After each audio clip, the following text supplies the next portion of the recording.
नमस्कार साथियों, मैं मिथिलेश सिंह ज्योतिष की चर्चा में आप सभी के बीच हाजिर हूं। इसी के साथ आप सभी से आग्रह करता हूं, चैनल को सब्सक्राइब करें, लाइक करें और शेयर करें।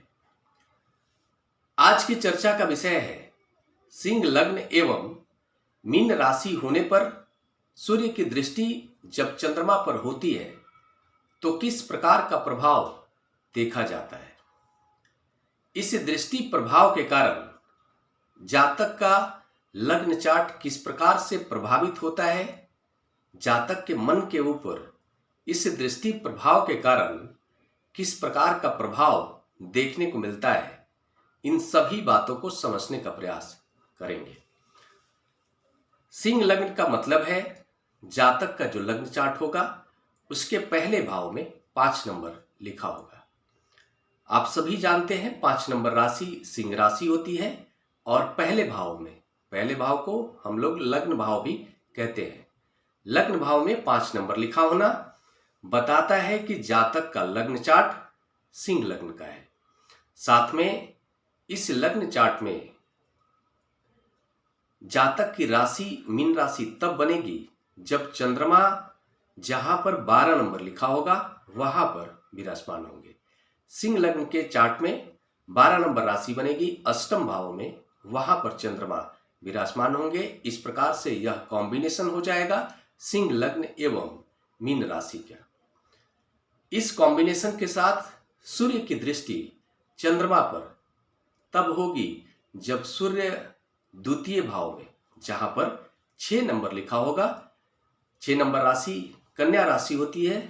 सूर्य जब कन्या राशि में होकर धन भाव में विराजमान होंगे और वहां पर बैठकर अपनी 7वीं दृष्टि से अष्टम भाव पर दृष्टि प्रभाव डालेंगे।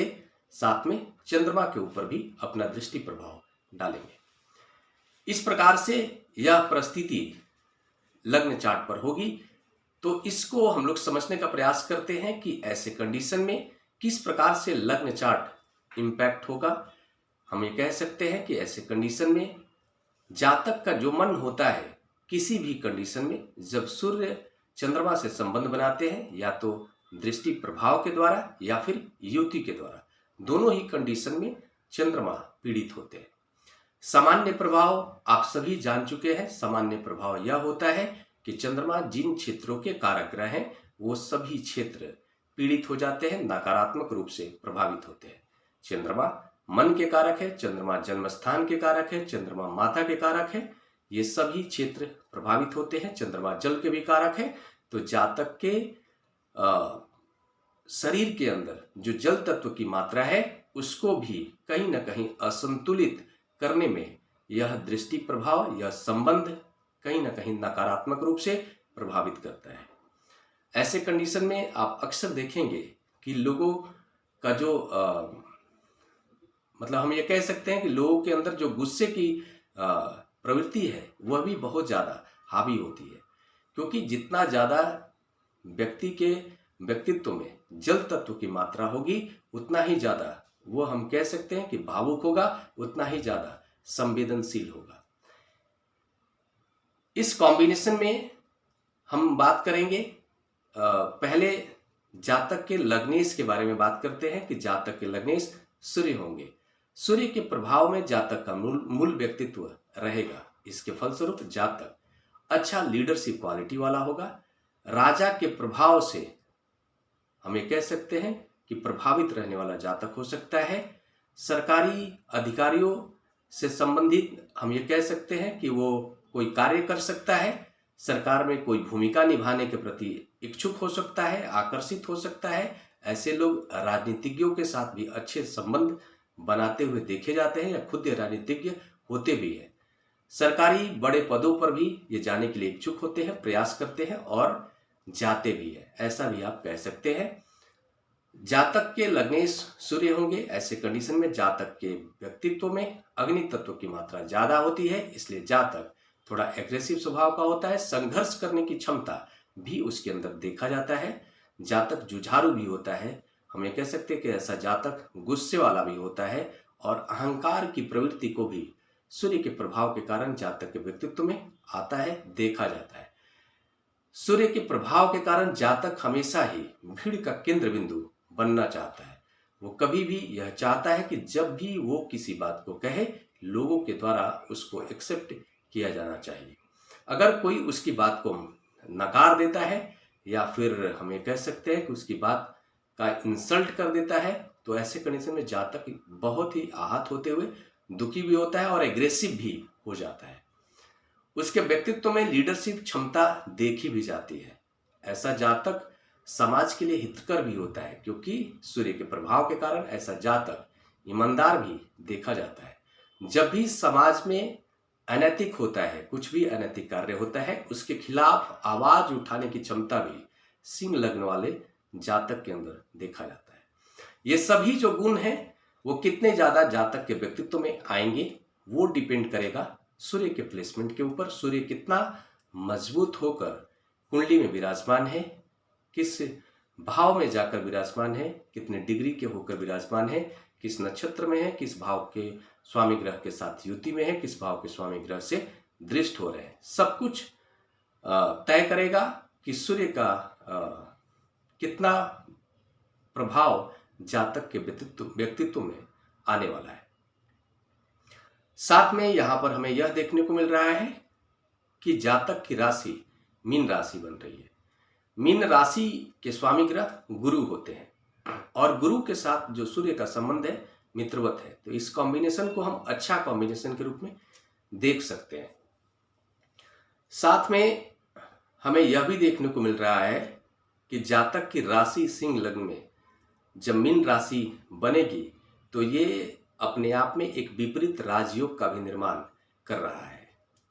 चंद्रमा द्वादश भाव के स्वामी ग्रह होंगे सिंह लग्न के चार्ट में, और द्वादश भाव के स्वामी ग्रह चंद्रमा अष्टम भाव में जाकर विराजमान है।